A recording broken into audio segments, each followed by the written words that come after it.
அனைவருக்கும் வணக்கம். என் லைஃப்பில் இந்த மாதிரி ஒரு பெயின்ஃபுல்லான ஒரு சுச்சுவேஷனை நான் ஃபேஸ் பண்ணதே கிடையாது. மனசு முழுக்க வலி வலி மட்டும்தான். இந்த சுற்றுப்பயணத்தில் என்னென்ன மக்கள் பார்க்க வராங்க, அதுக்கு ஒரே ஒரு காரணம் தான் அவங்க என் மேலே வச்சிருக்கிற அன்பும் பாசம். அந்த அன்புக்கும் பாசத்துக்கும் நான் எப்பவும் கடமைப்பட்டிருக்கிறேன்.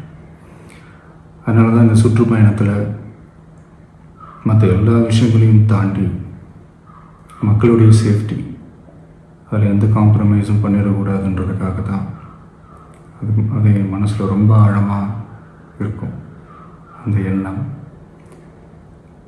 அதனால தான் இந்த அரசியல் காரணங்கள் எல்லாத்தையும் தவிர்த்துட்டு ஒதுக்கி வச்சுட்டு மக்களுடைய சேஃப்டி மட்டும் மைண்டில் வச்சுக்கிட்டு அதுக்கான இடங்களை சூஸ் பண்ணுறது, அதுக்கான இடங்களை பார்த்து பெர்மிஷன் கேட்குறது, போலீஸ் டிபார்ட்மெண்ட்டில் அதை ரிக்வெஸ்ட் பண்ணி கேட்போம். ஆனால் நடக்கக்கூடாதது நடந்துருச்சு.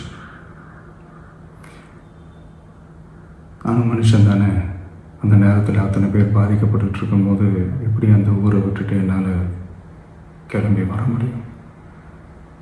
நான் திரும்ப அங்கே போகணும்னு இருந்துச்சுன்னா அதை ஒரு காரணம் காட்டி அங்கே வேறு சில பதட்டமான சுச்சுவேஷன்ஸ், வேறு சில அசம்பாவிதங்கள் அந்த மாதிரி எதுவும் நடந்துடக்கூடாதுன்றதுக்காக தான் நான் அவாய்ட் பண்ணேன். இந்த நேரத்தில் சொந்தங்களை இழந்து தவிக்கிற அத்தனை குடும்பங்களுக்கும் என்னுடைய ஆழ்ந்த இரங்கலை தெரிவிச்சுக்கிறேன். எனக்கு தெரியும், என்ன சொன்னாலும் இது ஈடேயாகாதுன்னு எனக்கு தெரியும். ஹாஸ்பிட்டலில் ட்ரீட் பண்ணிகிட்ருக்கிற எல்லாருமே சீக்கிரமாக க்யூர் ஆகி வரணுன்றதை இந்த நேரத்தில் நான் வேண்டிக்கிறேன். கூடிய சீக்கிரமே உங்கள் எல்லாரையும் நான் சந்திக்கிறேன்.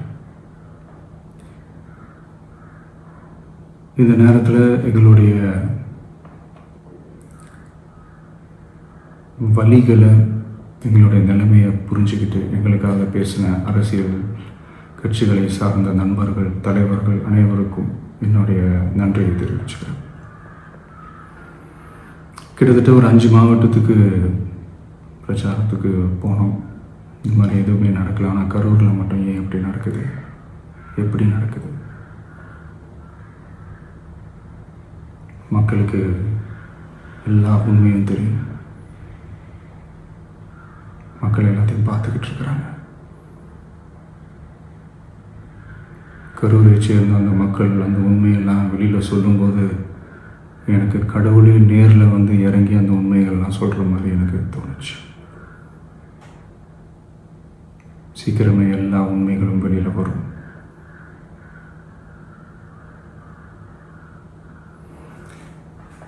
எங்களுக்கு தரப்பட்ட இடத்துல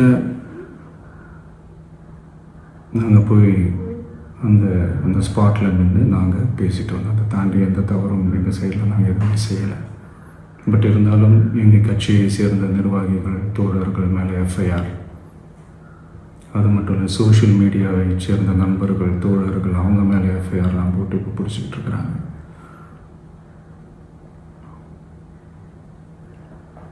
சிஎம் சார், உங்களுக்கு ஏதாவது இந்த பழி வாங்கணும் அப்படின்ற எண்ணம் ஏதாவது இருந்துச்சுன்னா என்ன வேணாலும் பண்ணுங்க. அவங்க மேலே கை வைக்காதீங்க. நான் ஒன்று வீட்டில் இருப்பேன், இல்லை நான் ஆஃபீஸில் இருப்பேன்.